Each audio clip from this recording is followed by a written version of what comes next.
नमस्कार शेतकरी मित्रांनो, मी दीपक जाधव, नाशिक, महाराष्ट्र राज्य हवामान साक्षरता अभियानात सर्वांचे स्वागत. आज 6 नोव्हेंबरची रात्रीचे 10 वाजले. तर मित्रांनो, सध्या संपूर्णपणे पावसाच्या ऍक्टिव्हिटीज या थांबल्या आहेत संपूर्ण राज्यामध्ये. फक्त इकडे सांगली, रत्नागिरीच्या भागामध्ये जास्त ढगाळ वातावरण आणि उद्या जर झाली तर हलकीसर सांगली भागात होऊ शकते. मात्र संपूर्ण महाराष्ट्रामध्ये फक्त जो तटवर्ती पश्चिम भाग या भागामध्ये ढगाळ वातावरण अंशतः हे 7 तारखेपर्यंत असेल. त्यानंतर मात्र तेही 9 तारखेनंतर 8 तारखेनंतर त्या ठिकाणी एक्झिट घेईल. तर तसं जर बघितलं तर बघा, या ठिकाणी एक चक्रीवादळ त्या ठिकाणी दिसतंय आपल्याला. तर ते अगदी दूर आहे आणि त्याचा इम्पॅक्ट आपल्याकडे म्हणावा का त्या ठिकाणी दिसत नाही. आता पुढच्या स्लाइड वरून त्या ठिकाणी आपण बघूया. सध्या महाराष्ट्रामध्ये नोव्हेंबर महिन्यात तरी पावसाच्या कुठल्याही ऍक्टिव्हिटीज नाहीये. मात्र मधून मधून अंशतः ढगाळ वातावरण होत राहील त्या ठिकाणी आणि थंडीमध्ये वाढ होईल. जर वेदर ऍक्टिव्हिटी जर बघितल्या तर भारताच्या अगदी दूर या ठिकाणी ब्रह्मदेशाच्या व्हिएतनाम आणि प्रशांत महासागरामध्ये 2 चक्रीवादळे, सायक्लोनिक टायफून श्रेणीतले चक्रीवादळे, कल्मेजी आणि फंगोंग चक्रीवादळे. तर हे चक्रीवादळ जर मागच्या महिन्यात असते तर त्याचा इम्पॅक्ट आता झाला असता, परंतु त्यांचा ट्रॅक हा ब्रह्मदेशावर येऊन त्या ठिकाणी नष्ट होऊन जाईल तो. त्याच्यामुळे याची भीती जे काही सोशल मीडियावर काही ठिकाणी दिसते की कल्मेजी आणि फंगवांग चक्रीवादळ हे मागच्या महिन्यात नक्कीच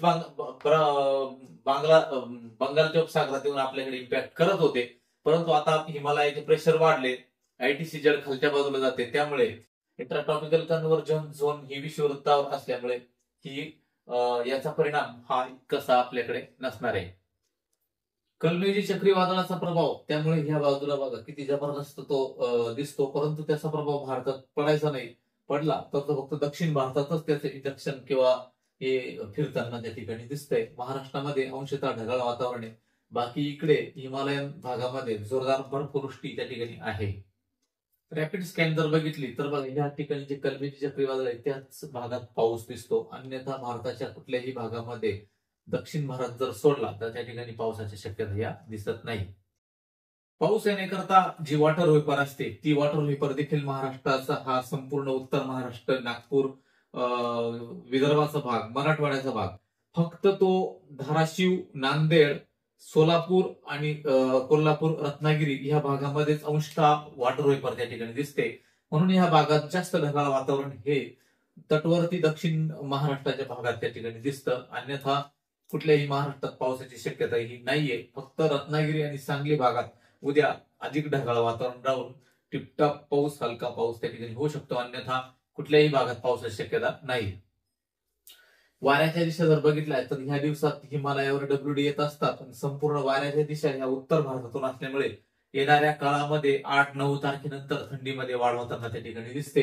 आणि आता वॉटर वेपर जरी कमी दिसली असली तरी असा एक पट्टा या ठिकाणी विकसित आहे. म्हणून रत्नागिरी, सिंधुदुर्ग, सांगली, कोल्हापूर ह्या भागात अति ढगाळ वातावरण त्या ठिकाणी आहे. बाकीच्या महाराष्ट्रामध्ये त्या ठिकाणी फक्त अंशतः ढगाळ वातावरण आणि स्वच्छ वातावरण त्या ठिकाणी असणार आहे. पाऊस येण्याकरता ह्युमिडिटी खूप महत्वाचा मेजर रोल करते. जर 80% पुढे ह्युमिडिटी असेल तर पाऊस येण्याचे चान्सेस हे वाढतात. आणि सध्या जर बघितली तर महाराष्ट्रामध्ये महाराष्ट्राच्या या भागावरती मी ड्राईव्ह केलंय, ह्या लाल भागामध्ये जर बघितलं तर उत्तर महाराष्ट्राकडे 40%, अगदी कोकणाच्याच भागामध्ये 60-70% ह्युमिडिटी आहे. बाकी इकडे 60% ह्युमिडिटी आहे. इकडे तटवर्ती भागामध्ये 70% आणि हा जो भाग आहे सिंधुदुर्ग, सांगली आणि ह्या भागामध्ये मात्र 80% ह्युमिडिटी त्या ठिकाणी दिसते. म्हणून 2 दिवस त्या ठिकाणी ढगाळ वातावरण राहील 7 आणि 8 तारखेला. नंतर इथली ही ह्युमिडिटी ही कमी होते. उत्तर महाराष्ट्रावरती अगदी ड्राय वातावरण, 40% ह्युमिडिटी फक्त, आणि अन्य भागामध्ये 50 ते 60% ही काही पावसासाठी पोषक त्या ठिकाणी नसते किंवा स्थानिक वातावरण देखील तयार होत नाही. मात्र 80%च्या पुढे ह्युमिडिटी गेली तर त्या ठिकाणी मात्र पावसाच्या शक्यता निर्माण होत असतात. स्थानिक वॉटर वेपर आणि ह्युमिडिटी. आता ड्यू पॉइंट म्हणजे दवबिंदू. तर सध्या जर बघितलं तर द्राक्ष बागा आणि कांदा पीक सगळ्यात मोठं नुकसान भाजीपाल्याचं जर करत असेल तर दव जे पडतं, धुकं आणि दव.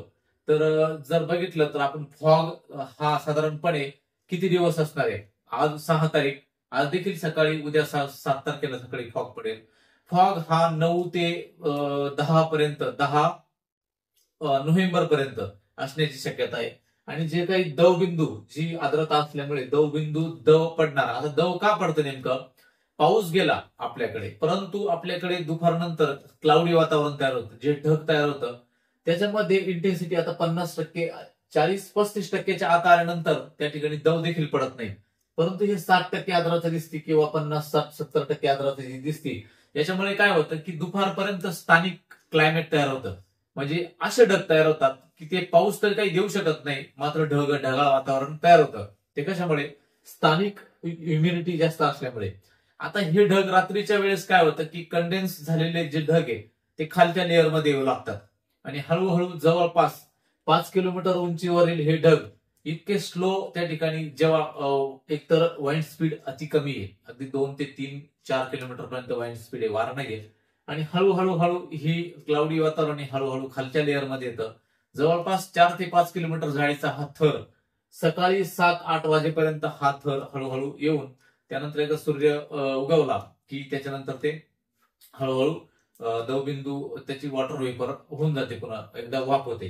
त्यामुळे रात्रभर ते दवबिंदू खालच्या लेअरमध्ये येत असतात मोठ्या प्रमाणामध्ये. जवळपास असं म्हणा की ते इतकं ढगाळ वातावरण तयार होते सध्या की ते फक्त पाऊस देऊ शकत नाही, इंटेन्सिटी कमी असते. म्हणून ते काय होतं, रात्रीच्या पावसाच्या दवाच्या रूपाने तो एक पाऊसच पडतो आपल्याकडे.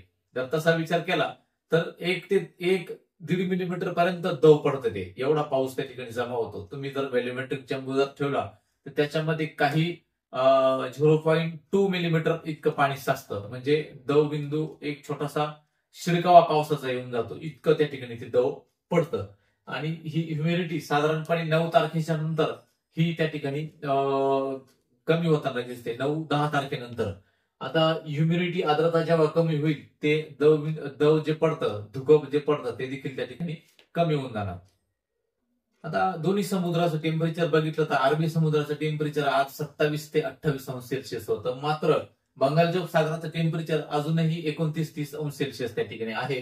म्हणजे बंगालचा उपसागर आजही गरम त्या ठिकाणी आहे. तर क्लाउड आणि रेन प्रोबॅबिलिटी जर बघितली तर महाराष्ट्रामध्ये कुठेही पावसाच्या शक्यता या ठिकाणी दिसत नाही.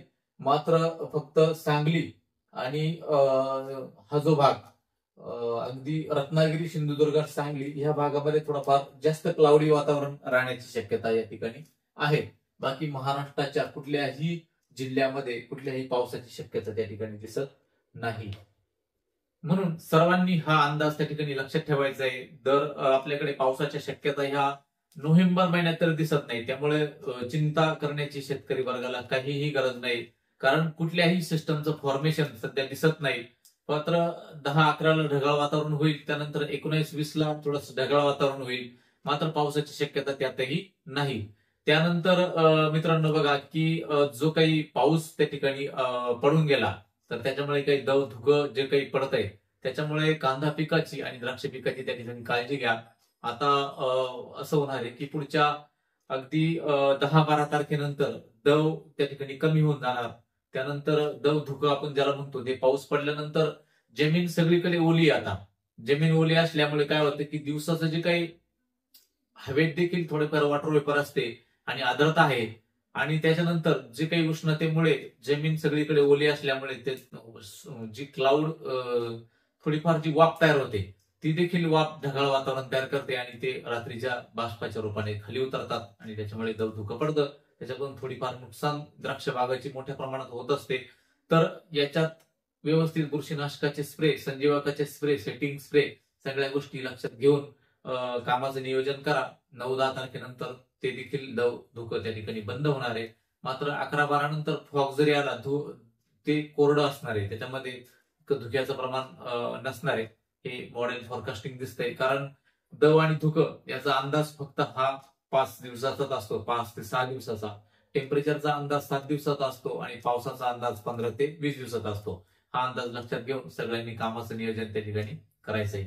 हा अंदाज सगळ्यांनी लक्षात घ्यायचा आहे आणि जर व्हिडिओ आवडला तर त्या ठिकाणी चॅनलला सबस्क्राईब करायचंय. धन्यवाद.